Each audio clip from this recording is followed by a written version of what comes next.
Okay, everyone, welcome back. Are you ready? How's your tummy? Is tummy okay? Not too full, just right? Yeah?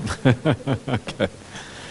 Sometimes they call, when they have conferences, they call the session after lunch, they call it the graveyard session, because everybody's kind of completely... You have to be either very funny or very clever to be able to keep people's attention in the graveyard session. So we'll see what happens. Okay, so we're going to continue with our exciting suttas. And for those of you who are new, if you feel you get a little bit lost, please ask any time. Yeah, say too fast, too whatever. Yeah, and then we'll see how things go. So we have looked at some of the introductory suttas, and now I'm going to get into the main topic for this retreat, which is dependent origination. We're going to talk about this in many different ways, but the first thing I want to do is just to go through the whole series of dependent origination fairly quickly, briefly, to give a kind of framework and background for how this works, and just to give you kind of a rough idea. As with so many things in the Dhamma, the more often you hear something, the different angles you hear it from, the more it starts to come together and it makes sense. So that's why a summary version and then a detailed version later on, and perhaps a summary version at the end again, is what I was thinking for this. And this is one of the techniques you will see the Buddha uses in the suttas. He often starts with a summary version of a sutta. He gives a detailed analysis, which is called the Vibhanga very often. The Udesa is a summary, Vibhanga is the exposition, and then maybe a summary at the end again. This is kind of standard techniques for teachers. Yeah, even today teachers use these kind of techniques for explaining things. Dependent origination is a series of 12 steps or 12 links, yeah? And each of these links or each of these factors is connected to the next one. So if you have one factor, factor A, becomes the cause or the condition for factor B. Factor B is the cause and condition for factor C. And then it goes all the way up to the 12th factor. One factor leading on to the next one. It's a causal sequence. And this is one of the things that the Buddha excelled in. One of the hallmarks of the Dhamma is this idea of causality. So maybe first of all, why is it that causality is so important in Buddhism? What is it about Buddhism that kind of makes itself especially open to causality? Do you know why what is the case? Why is causality so important in the Buddhist teachings? And the answer is that in most religions, in most philosophical systems, sometimes you have things that are permanent, things that are absolute entities. Yeah, you have things. Christianity has the soul, Islam has the soul. Most religions, in Hinduism, you have Brahma, or in the absolute sense of self, the Atman. So almost all teachings have something that is independent, that stands there like a rock, which is kind of immobile, which is not moved by any other cause or conditions in the world. This is the idea of a self in Buddhism. Yeah, Buddhism talks about non-self. The idea of self is something which is independent of all external or internal causes, which is it's like it says in Sutta, it's like a mountain peak. Yeah, just stands there. But Buddhism says there is no such thing here. There is nothing which is permanent, everlasting, independent of external things. And because if there isn't anything which has this independence from other phenomena, it means that everything is conditional. Everything relates to something else. Everything is caused through, if you like, a network of cause and conditions. When a number of cause and conditions come together, then B happens, yeah? And then a B plus another number of cause and conditions come together and C happens. Everything is networked in this way. And this is very interesting, because what it means is that we have an opportunity to influence our lives. Everything that happens in our lives does not happen because of a God, because of the self, because of any other permanent phenomenon. It always happens because of other conditioned phenomena. Because conditioned phenomena by their very nature are subject to change and they are influenceable, it means that we can influence our lives. We can do something, yeah. This is the great thing about the Dhamma. Everything has we are able to do something with almost everything in our lives. If you want to make ourselves more happy, we can. If you want to make ourselves more suffering, we can. Yeah, but please don't do that. It's not advisable. If we want to, if you really want to make yourself wealthy, yeah, if you want to be, you can actually do that because there are causes and conditions for how to become wealthy. If you think that's a good idea to become really, really wealthy, then actually the Buddha Dhamma will tell you how to do that. But I'm not here to tell you that, right? And it's funny because sometimes, the idea of being wealthy, it's kind of, we're conditioned by maybe television or conditioned by reading about wealthy people in the paper and think, wow, being wealthy is so powerful. But I have seen wealthy people. Yeah, actually my family even is reasonably wealthy, but I recently stayed with a really wealthy man in Singapore. And a very nice man, Buddhist man, very friendly, very kind of, not very arrogant. Sometimes wealthy people can become a bit arrogant and unpleasant, but he was actually very nice. But I stayed with him and you realize they're just like ordinary people. It doesn't change very much in life, whether you are very wealthy or not, or even if you're very powerful. It's pretty much the same, yeah? Same problems. The kids aren't really behaving properly. He was talking to me, telling, oh, my sons are not doing what they should do. And I thought, yeah, so much for wealth. I thought, you still have exactly the same thing. My company, he was a businessman. My company, people aren't doing the right thing or whatever. Yeah, there you are. So it's the same things. It doesn't really change things. But if that's really what you want, Buddhism will tell you how to become wealthy. How do you become wealthy? Well, obviously, one thing is to make good karma. The other thing was to work hard. Yeah, if you work really hard and you make good karma, then you're kind of heading towards wealth. But anyway, it doesn't really solve any problems, so I wouldn't really recommend you go there. It's okay to be wealthy. It doesn't matter. If you happen to become wealthy, that's fine, but don't make that your main goal in life. If that becomes your main goal, then often you end up doing all kind of silly things on the way because of the nature of the goal. Instead, look at the process. How you get there, much more important than what you actually get. If you can work on the process, get the process right, then even if you don't become wealthy here, you will still have done the right thing here, and good things will happen as a result. So everything in Buddhism is causal. We can produce the results that we want if we put in the right causes. It's great, yeah. It's one of those wonderful things about the Buddhist teachings. And this is what dependent origination is about. It means that if you have a tendency to get angry, yeah, the reasons why you get angry are very clearly laid down by the Buddha. The reasons why we have metta instead, friendliness, that is also very clearly laid down by the Buddha. We can talk about this later on if you like. So it's not that hard.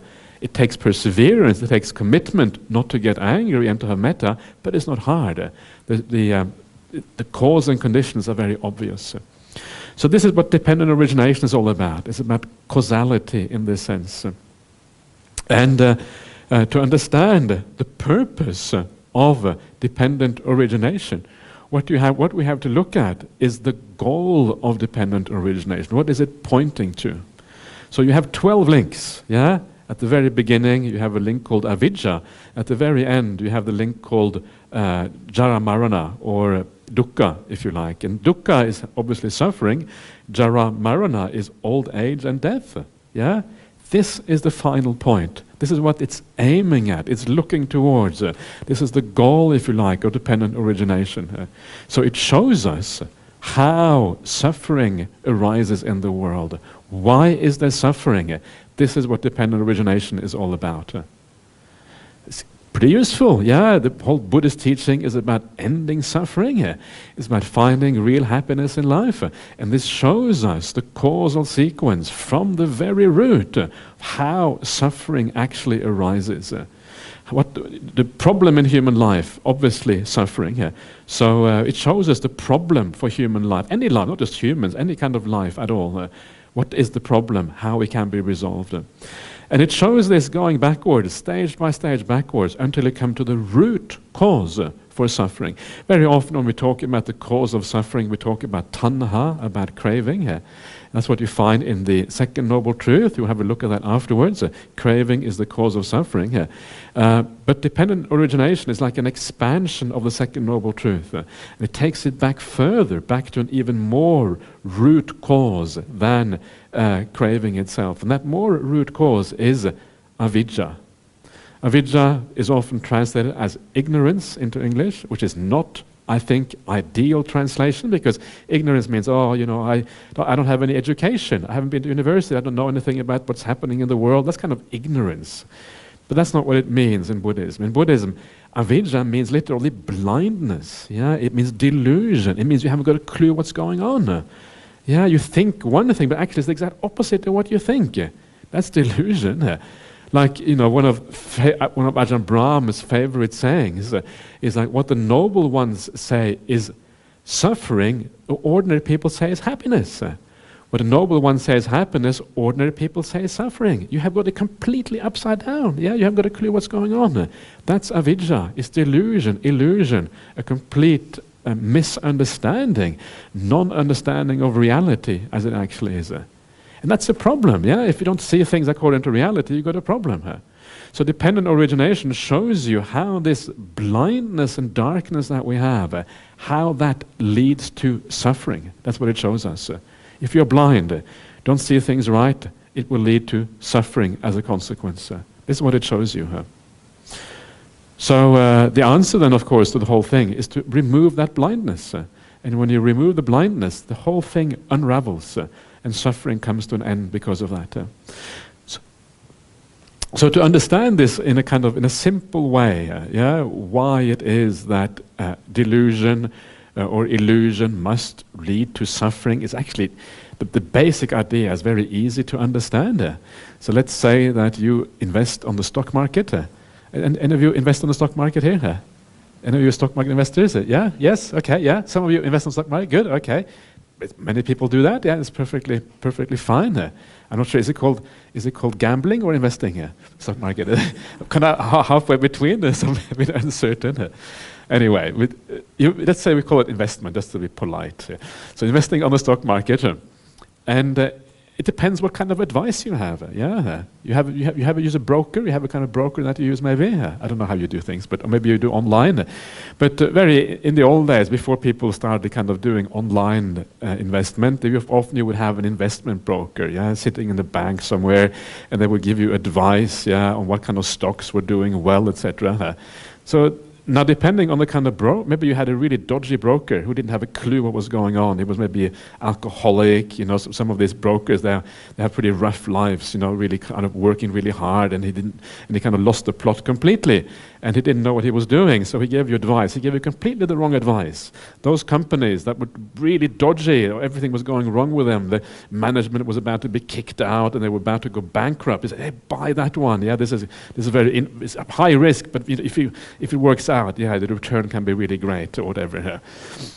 Of course, if you have a bad broker, that's like being ignorant. You haven't got a clue what's going on. You're getting the wrong advice. You are deluded. You think a company is good when actually it's really bad.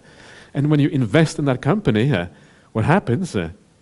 You suffer. You lose $10,000 or 100,000 ringgit or 1,000,000 ringgit. Or I don't know how much you invest, but all this money just goes down the drain. How does that feel? It doesn't feel nice. How does it feel when you invest and you lose money? You feel kind of, doesn't feel good, Afterwards you feel bad about it. Because, of course, we have some degree of attachment to our money. It's just natural. If, on the other hand, if you have a really good broker who is on top of things, maybe has a bit of insider information, that's illegal. So don't, when I say this, I'm just saying this as an example. Don't use insider information to buy any stocks. But actually, I remember there was a very wealthy man. He said something like, all good share trading is insider trading here. I think that's what he said. Because when you have inside information, that's the only time you really know what you're doing. Otherwise, you're just kind of fumbling around. Anyway, that's what he said. I'm not sure if that's a good quote for the Dhamma talk. But So, but if you have a very good broker who knows what's going on, he has kind of semi-inside information. He's not really inside, but he's very kind of clued into what's going on. And then you buy those shares, of course, then you have right view. You have the right understanding of reality, yeah? Because you're not deluded. You invest in a suitable place.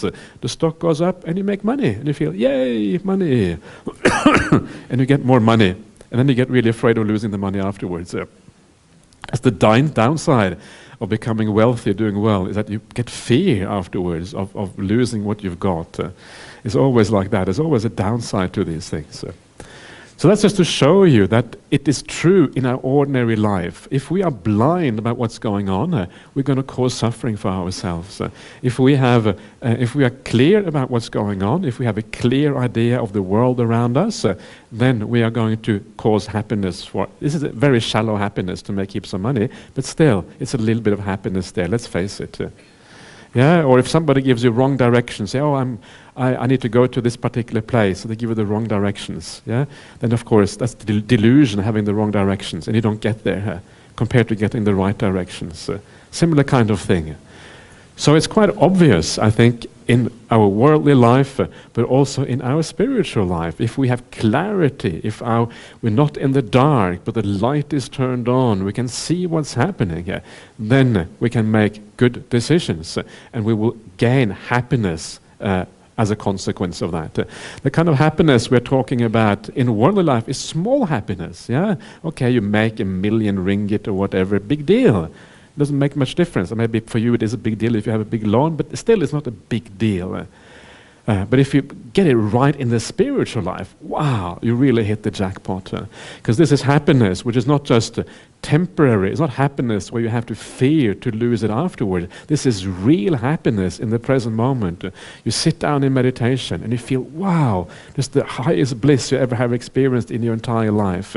You feel, this is it. I found the meaning of life. Yeah, this is what it's like to kind of really get it together in your meditation practice.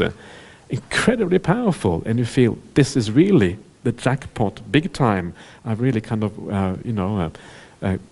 found basically the answer to the meaning of life itself. So this is how, why this is so important. So what this sequence does then, it shows you, starting with ignorance, through 12 steps, how you get to suffering at the end. So each of these steps, you have avidya, paccaya, sankhara. Yeah, this is Pali. Avidya, sankhara. Avidya is the cause for sankharas. Yeah, sankhara, paccaya, vijnana. Vijnana is the cause for. Sankhara is the cause for vijnana. Paccaya is the thing which goes between each step all the way. It means cause. So what does cause mean? Exactly how? What does this mean? What kind of causality? Causality can be many different things. What do we mean by causality here? And what we mean is that when one condition is in place, the other one, the subsequent one, has to arise if the previous condition is in place. There is no choice anymore. So if there is ignorance, you have to have the second one, which is called sankhara. You can translate it as activities now, just as a temporary translation. Once you have ignorance, you get activities as a consequence of that. Yeah, there is no choice. To give you, maybe I should wait. Well, okay, just to give you a little bit more flesh on those bones. Sometimes in English we talk about two kinds of causality here: necessary causality and sufficient causality here. And for each one of these steps, each one is a necessary and sufficient cause for the following one. So if you have avidya, if you have ignorance, that is sufficient. In other words, it's enough for to be absolutely sure sankhara will happen.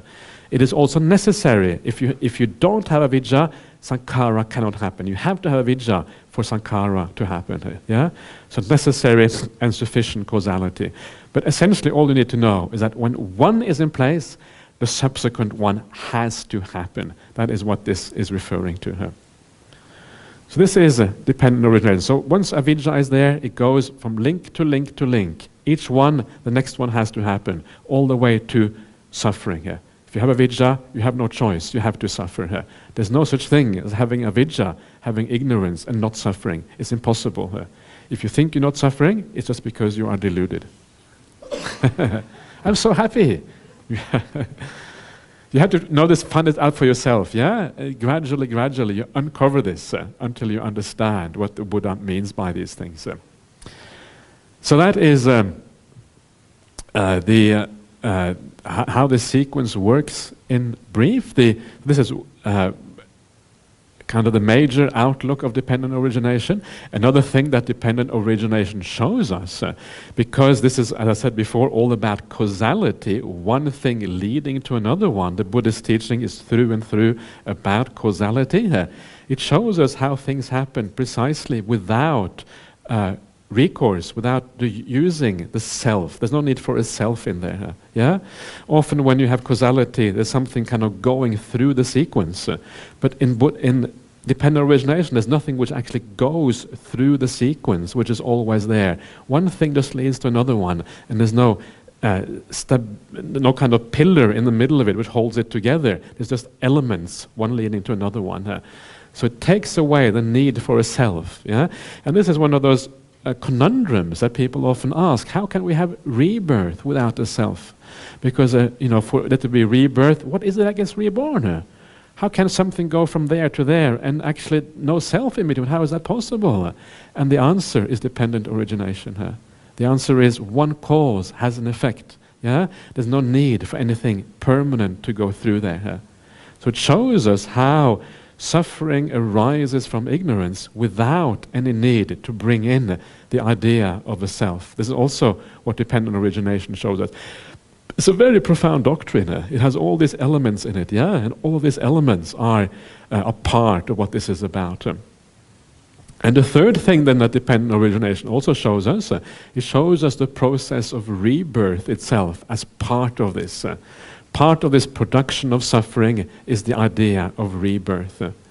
Rebirth is so important in the Buddhist teaching. If there is no rebirth, imagine that you just, when you die, okay, that's it, you're finished.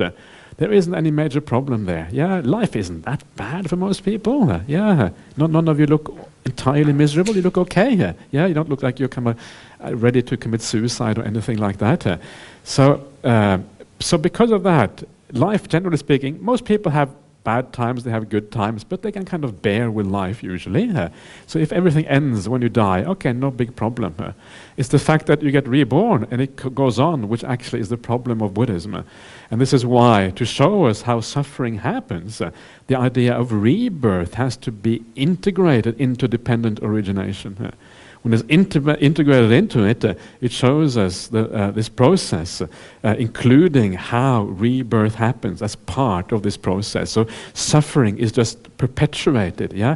It happens again and again and again and again, going on and on forever.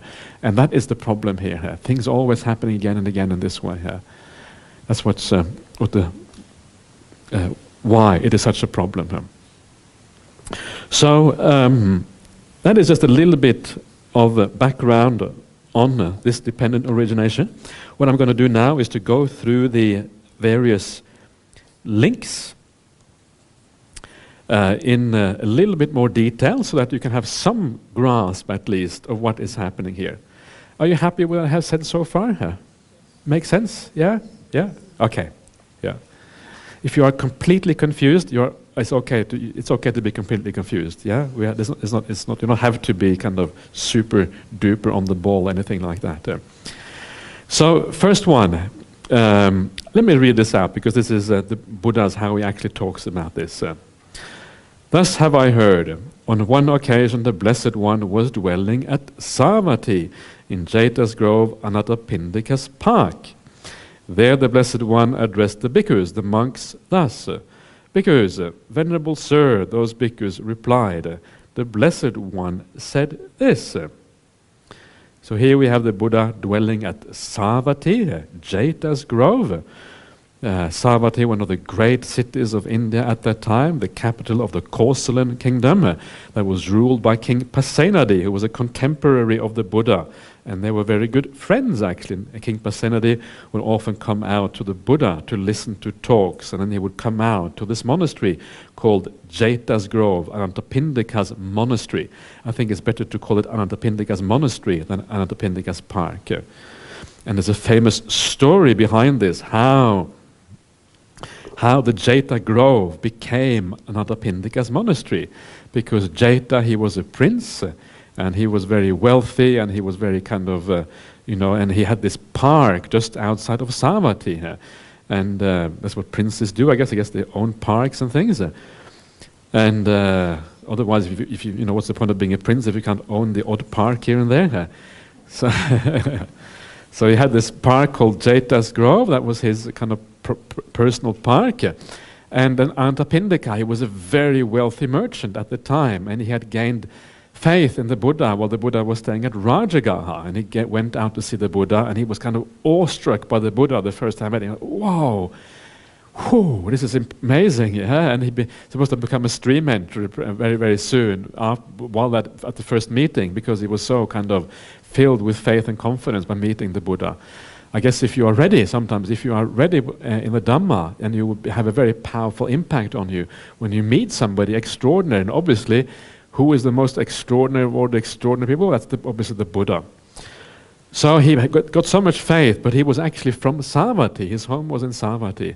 So the Buddha then went back to the Buddha started walking to Savatthi, and Anathapindika thought, well, how can I help the Buddha find a nice place to stay when he gets to Savatthi? You may have heard this story before, perhaps.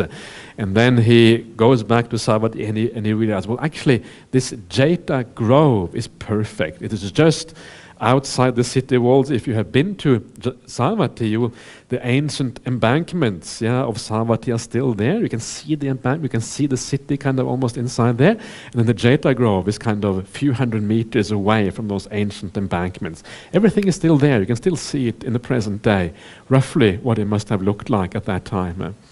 And so he thinks it's perfect. It's not too close, not too far away, suitable for coming into Savatthi for alms food for the monks, but not so close that they will get disturbed by the traffic and by the people, by the noise. So I will go to Prince Jeta and I will tell him I want to buy your park. So he goes to Prince. He says, "Prince, I want to buy your park." "No way, that's my park. You're not going to have it.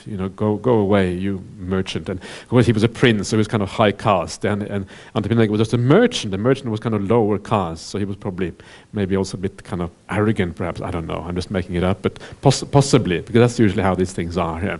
If you're high caste, you're a bit arrogant. But Anathapindika very persevering, and saying, "No, I really want this park for the Sangha.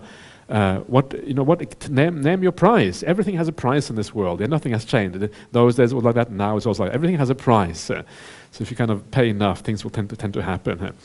So Prince Jeta thought, "Well, I'm gonna give you a price you can't afford. Yeah, so that will be the end of the story." And he said, "Well, if you can cover the entire Jeta Grove with pieces of gold, with golden coins."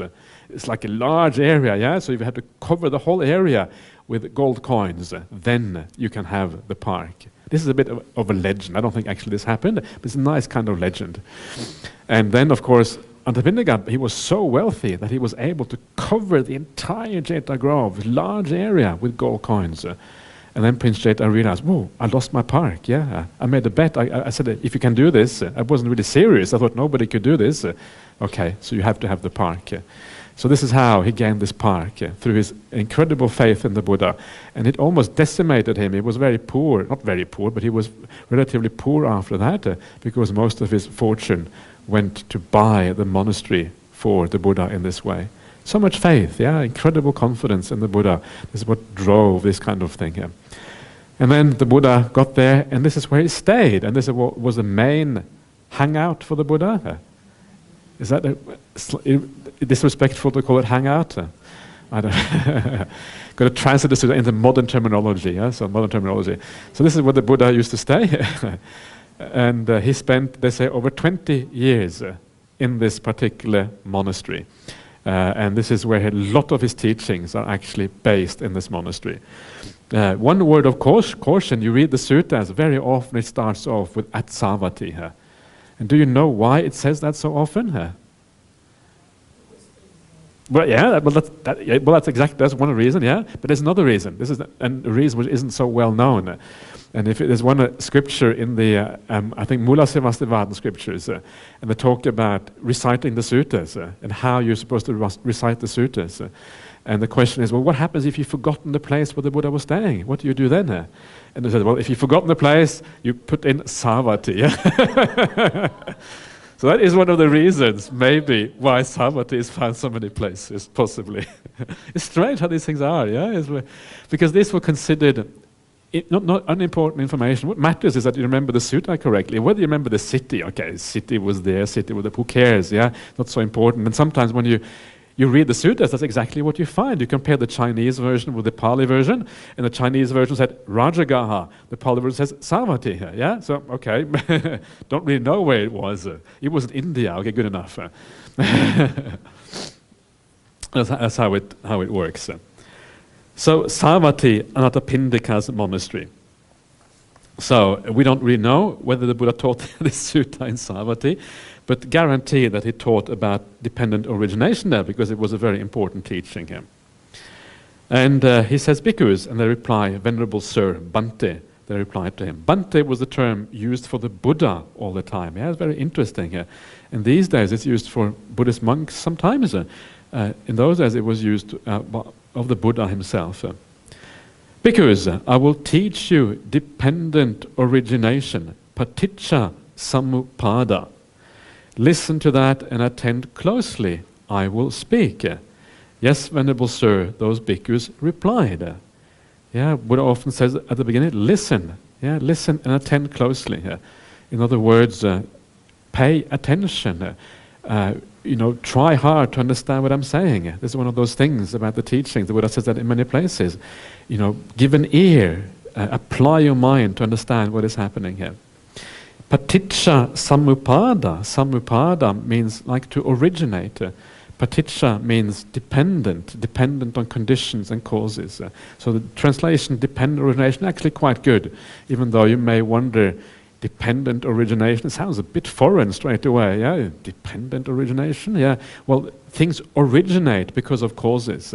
Things come about because of conditions and causes. That's what dependent origination, the word actually means. So, the Blessed One said this. What bhikkhus is dependent origination? With ignorance as condition, there are volitional formations. With volitional formations as conditions, there is consciousness. With consciousness as condition, there is name and form. With name and form as condition, you have the 6 sense bases. With the 6 sense bases and condition, you have a contact. With contact as the condition, you have feeling. With feeling as condition, you have craving. With craving as condition, you have clinging. With clinging as condition, you have existence. With existence as condition, you have birth. With birth as condition, you have old age, death, sorrow, lamentation, pain, displeasure, and despair come to be. Such is the origin of this whole mass of suffering. This bhikkhus is called dependent origination. Is it clear? Yeah? At this point people say, oh, okay, maybe I better go now. I think I've had enough of the Dhamma. When you are... Sorry?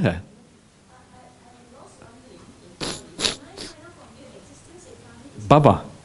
Baba, yeah. So, the new one, are you feel confused now? Do you understand anything at all? Trying to? Okay, trying to. Okay, very good, yeah. So I'm going to explain this because this is very hard to understand as it is like this. It's one of those very cryptic teachings. If you read this on your own in the suttas, you think, whoa, no idea what this is about. Yeah, first time I read this blank. Yeah, it seems like this kind of series of words, and you wonder what on earth is this about. So let's try to. I will draw out the meaning of this so that we can hopefully gain some traction in understanding what is going on. So first of all, ignorance is more like delusion. What does it mean? It means that we don't understand things according to reality here. It means we don't have insight into the Four Noble Truths. It means, one of the most basic things it means is that we don't understand anicca, impermanence, unreliability. We don't understand dukkha, suffering. We think that what is happiness is actually suffering. We think that what is happiness is suffering. We think that what is suffering is happiness. And we don't understand anatta, non-self. The three characteristics of existence, that is roughly what it comes down to. We are deluded about that. We think that things are permanent when they are not. We think that things are happiness when they are not. We think that there is a self inside of us. We feel real, We feel this is me. Do you feel that now? Right now, this is me. I'm sitting here, And there's some sense of reality to that me. You can feel the reality of me here. I am the agent. I can do this. I can read this if I want to. I don't have to. I can, have a cup of coffee, but I'm going to wait a couple of minutes. Me, the agent. You feel that we all feel that we exist to some extent. That sense of existence, says the Buddha, is actually an illusion. So we don't understand reality. That's what, especially in terms of those three characteristics. That is what the Buddha talks about. Now, because of that lack of understanding of reality, then volitional formations come to be here. Volitional formations is one of the worst translations in the Pali Canon, because it doesn't mean anything. For me, it means nothing. Volitional formations. I mean, if you think about it carefully, you will get some meaning out of it. But it's very hard to really understand. So what I prefer to call this is willed activities. Willed activities. The willpower, the will is there, and we act based on that will.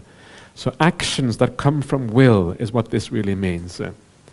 Intentional actions, if you like, is one way of putting it.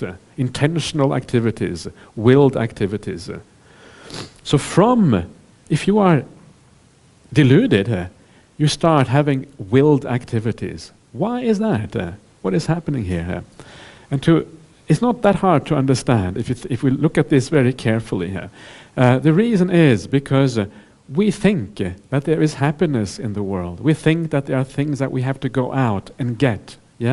We think that if we get into a nice relationship, if we think that we get a good job and all these kind of things, that is happiness in the world. That we just have to exert ourselves. We have to act. And when we act in the right way, we will be able to create that happiness in our lives. This is why we have willed activities, because we act so as to create the happiness that we think is out there for us to get. It's quite obvious, but this assumes two things. It assumes that we actually know where happiness is. If we don't really know what happiness is, we're probably wasting our time, because we're pursuing the wrong stuff. We're pursuing suffering when actually we should be pursuing happiness. So because we think happiness is like in the worldly things, in all of these things in the world, we tend to go out into the world, try to create happiness in our life. This is delusion. We don't understand that actually where we are searching for happiness, we're searching in the wrong place. But then we exert ourselves on the consequence of that. This is the first thing. The second thing is the sense of self. The sense of self tells you, who am I? I am the doer.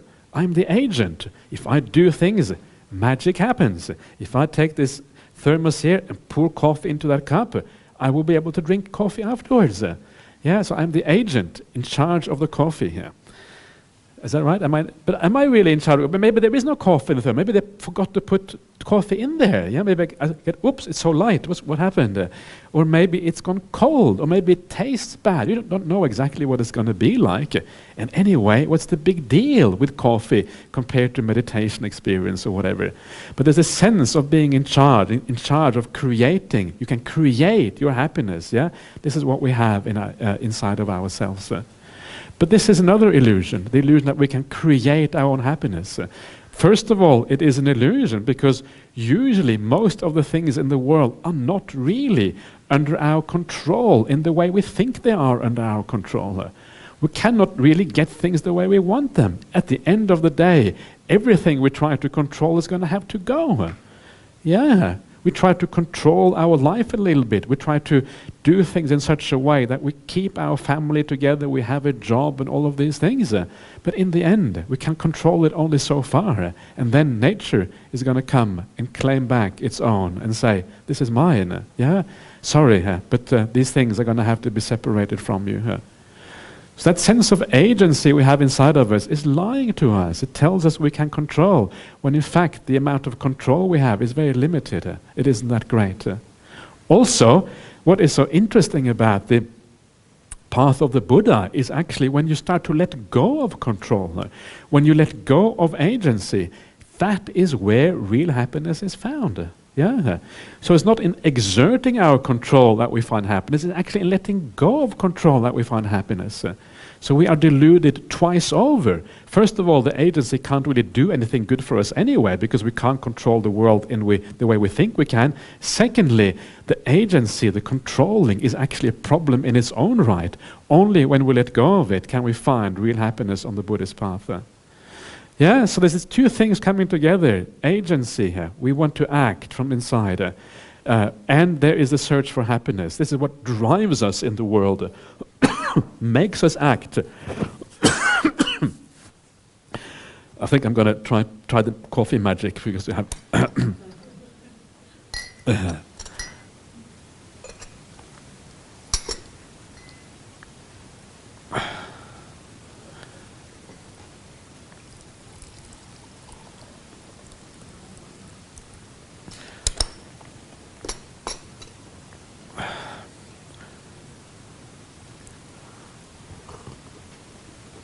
Okay, a little bit more Jerry here.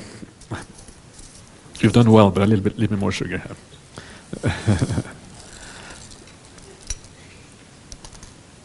You know, we call this upatag, so really good. You know what we call them? Supertag, exactly right. Supertag is a really good upatag. If you are called a dukkatag, it's not so good. But if you are supertag, it's really good. So you're doing very well here.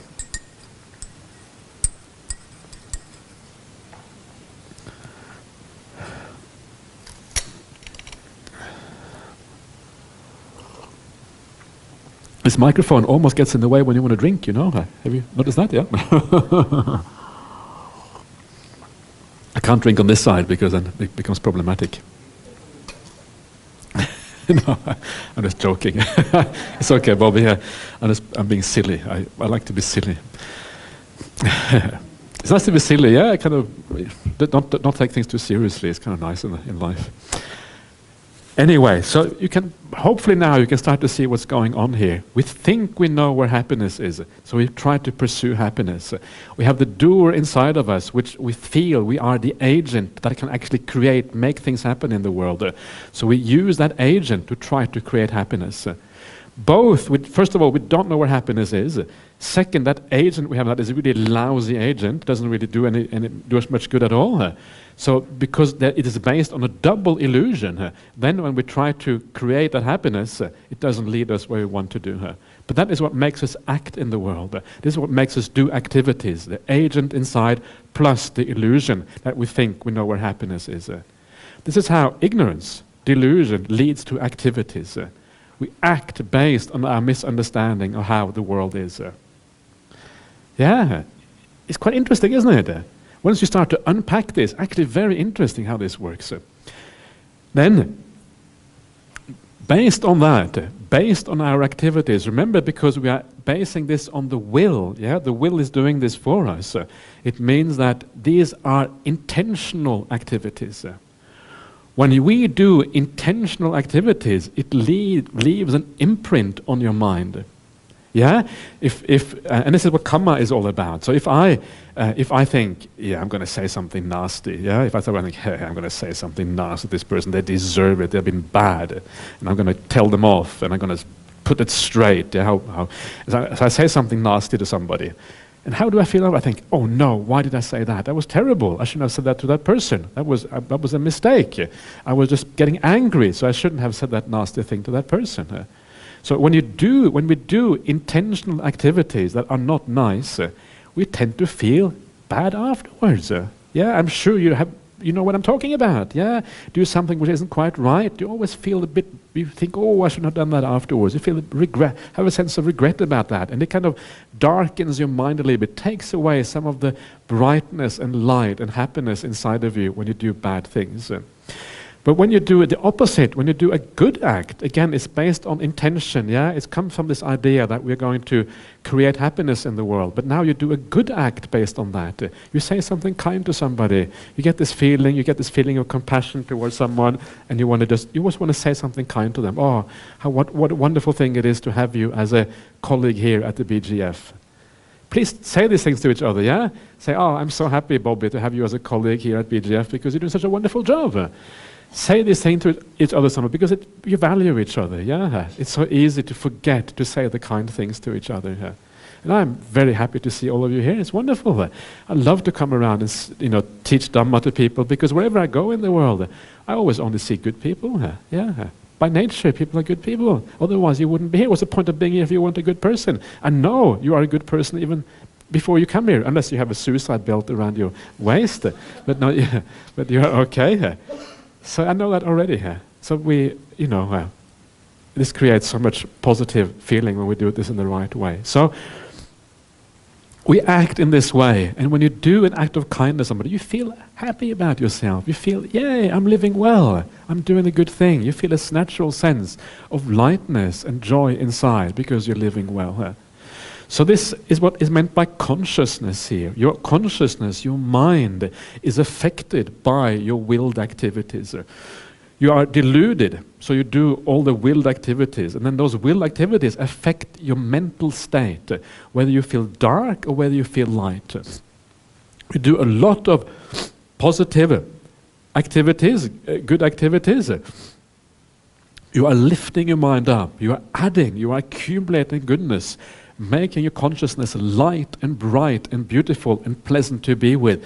It becomes very nice to be at home, yeah? Our real home, where's that? Our real home is our heart or our mind. That's our real home.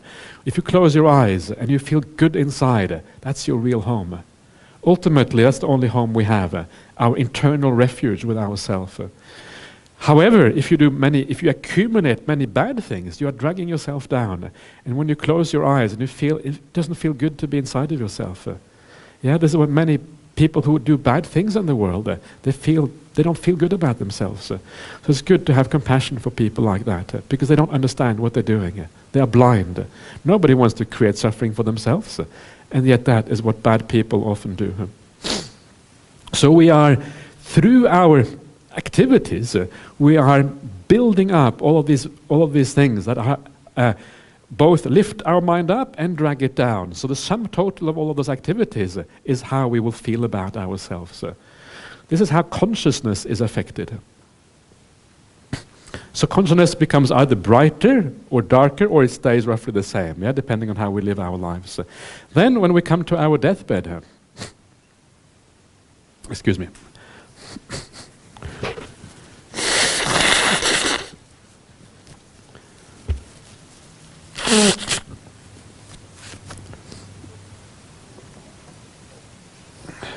Then, when we come to our deathbed, we have accumulated all of these activities, yeah? So our consciousness now will have a certain station, a certain level, depending on the kind of activities we have been doing.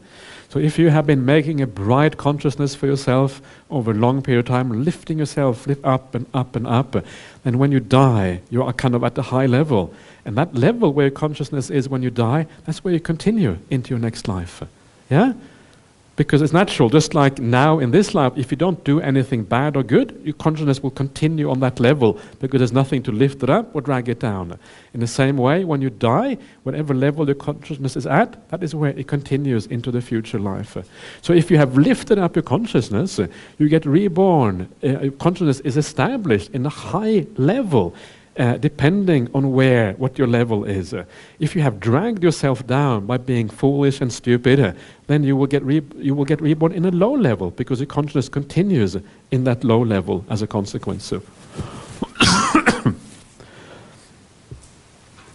consciousness is established in a high level. What does that mean? Like Devaloka, yeah? One of the places you feel, wow, look at me now, this is really cool, yeah? Transparent body flowing through the air, yeah? Feeling joy and all these kind of things. And you feel very, things are very, very good. And if you get reborn in Devaloka, you experience life in a different way. You don't experience life like a human being experiences life. You experience things differently. You think, wow, this is what Devaloka looks like. Jeepers, yeah, this is pretty cool, yeah. So, and you look around and think, wow, look at that food. Boy, I wish I had some of that food when I was human. That looks pretty, really ultra delicious. Ambrosia, they call it in Christianity, as a heavenly food. And you look at kind of your potential boyfriends and girlfriends and think, whoa, wow, this is kind of special, altogether different. You look at the kind of beautiful parks, yeah, wow, and where the devas hang out in the beautiful parks, just playing and enjoying himself, the music, heavenly music. Don't believe the stuff about harp music, yeah, it's much more interesting than that. Harp music sounds really terrible. So this is what, when you go to heaven, it's nothing special. It's just like being here. It's just better. Yeah, that's what it is. Yeah, it's just, wow, it's just much better. So you perceive the world in a new way. Your perception is changed. What you see is different. You feel things differently. You feel more happiness. Your volition is different because the things that you the things that you are interested in are different from when you were human. Now you're interested in higher pleasures because that's what you have access to. And this is what is meant by nama rupa, yeah, or name and form. Name here just means that we experience the world in a different way. In a sense, you can say we give things different names. We give them heavenly names rather than earthly names. Yeah, and that naming is the mental aspect of our experience. We perceive things differently. Our sanya is different. Our vedana, the feelings are different. Our sankharas are different. We exert ourselves for different kind of pleasures. So all of these things are different in this new realm. And rupa is the material aspect of things. Yeah, the forms that we see. Our body is different. We don't have a coarse body as a human body. We have a much lighter body as devas. The things you see around you are much more bright and beautiful. And this is what it means, vijnana paccaya nama rupa. Once you have been reborn in a higher realm, your experience of the world is different. There are different limits on that experience. You can no longer experience human things. And you're quite happy not to experience anything because it was inferior anyway. Just like now, you're quite happy not to experience animal things. Yeah, you're not really interested in that because it's much better to experience human stuff than animal stuff. So this is what happens. Your limits on your experience have changed. This is what nama rupa means. So vijnana paccaya nama rupa. This is consciousness and nama rupa. Consciousness and your mental content and your experience has changed. And this that combination of those two will then continue within this lifetime that you now have as a deva. Yeah? And when then that lifetime ends, and the same thing will happen again. The consciousness, depending on how you have lived, will either go up or down. Yeah? And then again, a new kind of nama rupa will arise on that basis.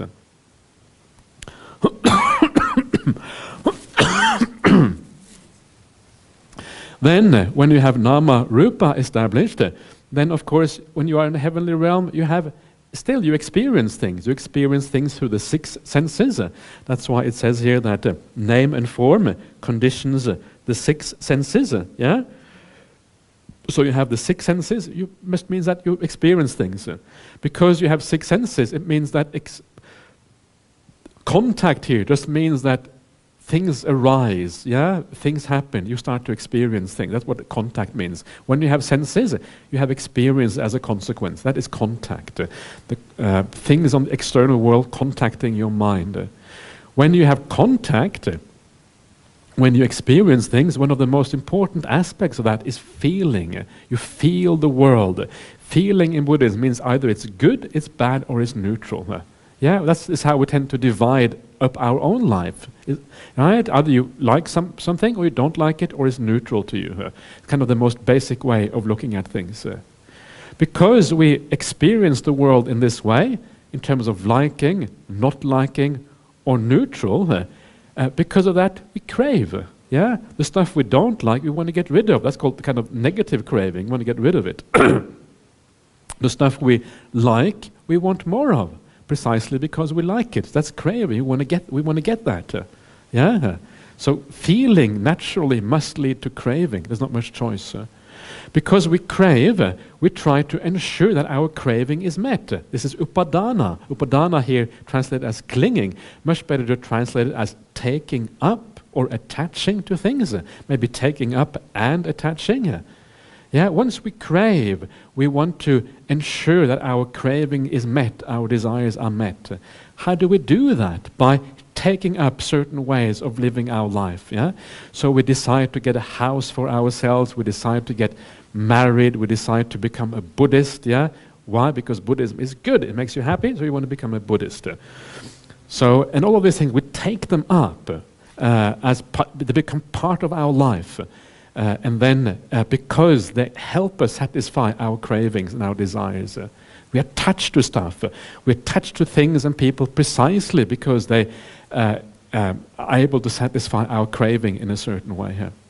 Once we take up things, it means that our life tends to become fixed. Yeah, we take up work, you take up a family, you take up Buddhism. Well, that's it. Life is pretty much full already. You've still got time for a little bit of sleep and a little bit of eating here and there, but that's about it. Life is full because now your schedule is already packed. So your life then is formed by the things that we take up, the things we attach to, the thing we do in our life. And this is why it becomes existence. Yeah, we exist in this way. From the taking up, we exist in a certain way. So this is your existence. How do you know what your existence is? To pin it down a little bit more precisely, one of the things that I suggest you do, look at the kind of things your mind thinks about in your meditation practice. If your mind is 100% peaceful, wonderful. If you think occasional thoughts, then watch those thoughts. If you think a lot of thoughts, watch those thoughts and see what the things that you think about. Those things that you think about, that is basically your existence. Those are the things that you are concerned about in life. Yeah, that things that are important for you. Maybe things about your family or your job or whatever. Things you need to resolve. That is your existence. That is how you know what your bhava is. And you tend to rehash the same themes. Yeah, we tend to think about the same thing again and again and again, ad nauseum. This is kind of the human mind. If you have a problem, you think about it again and again and again, and you can't find a solution. One day you stop thinking, bang, the solution comes to you. It's crazy, right? Why do we do this? Why do we keep thinking about it when the solution usually comes when we don't think about things? So notice that. It's kind of an insight. Okay, maybe I should stop thinking about it, instead just be quiet. It's a good way to learn how to have a quiet mind. So bhava, our existence. So then you know what your existence is. It's very similar to sankhara, or activity at the beginning. That exists, and vijnana. That existence gives you a rough idea where your mind is at, your level of mind. Yeah, and that will then affect your rebirth again. When the mind moves over, your birth on the other end will then be affected by that. And you will be reborn in a realm that corresponds to where your conscious your existence before you got reborn. Once you are reborn in a particular realm, so you are stuck in that realm. Yeah, now you are stuck as a human being. Can't do much about that. And then you have to experience the things that human beings experience. Yeah, whatever that is. Life, family life, and in the end you have to experience old age and death. Yeah, it's part of human life, can't really escape death. So you have to experience old and death and all the other sufferings that come with human existence. If you get reborn somewhere else, you experience old age and death in those other realms and have the suffering that those other realms bring to you. This is how birth, obviously, must lead to old age and death and suffering. So we have been reborn, suffering must happen as a consequence. That is how dependent origination works. And that gives you, I think, a fairly good idea of what this is all about. So hopefully that will decipher all of those things quite a bit, and I will go through this in even more detail later on, try to unpack it even more, so hopefully we can get to understand this in even greater detail. But before we do anything more, I think it's time to have a break.